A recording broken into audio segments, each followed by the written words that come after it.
अजीज दोस्तों, आज की कहानी कुर्बानी, मोहब्बत और रफाकत की दास्तान को बयान करती है।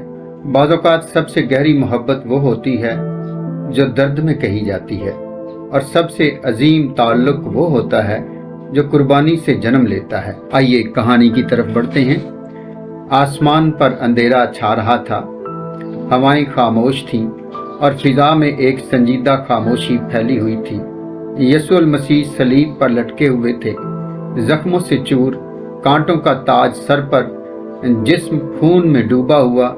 ये वो लम्हा था जब इंसानियत का निजात दहिंदा अपने आखिरी कलमात दुनिया से कह रहा था।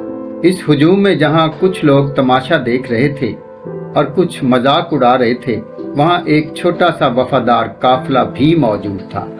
यीशु की मां मरियम, उसकी खाला मरियम मगदलिनी और उसका अजीज शागिर्द यूहन्ना। मरियम की आंखों में वो तमाम लम्हे गर्दिश कर रहे थे जो उसने यीशु के साथ गुजारे थे। बचपन, जवानी, मोज़े, तालीम और ये दिलदोज मंजर। वो माँ जिसने अपने बेटे को निजात दहिंदा के तौर पर कबूल किया, अब उसे बेबसी से सलीब पर मरते देख रही थी।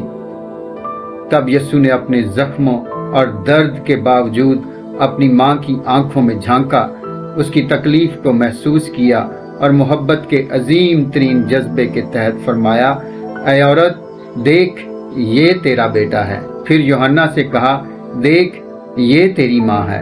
ये सिर्फ अल्फाज ना थे, ये कुर्बानी के लम्हे में मोहब्बत की मिराज थी।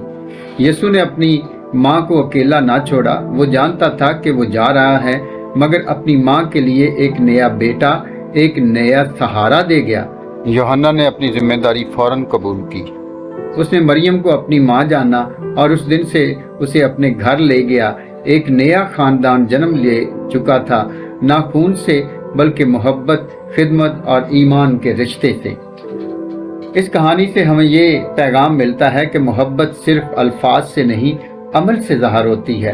खानदान सिर्फ खून के रिश्तों से नहीं, ईमान और खिदमत के जरिए भी बनते हैं।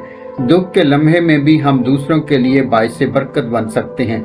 यीशु ने सलीब पर हमें सिखाया कि हम खुद कितने ही तकलीफ में क्यों ना हो, दूसरों की फिक्र करना ना छोड़ें।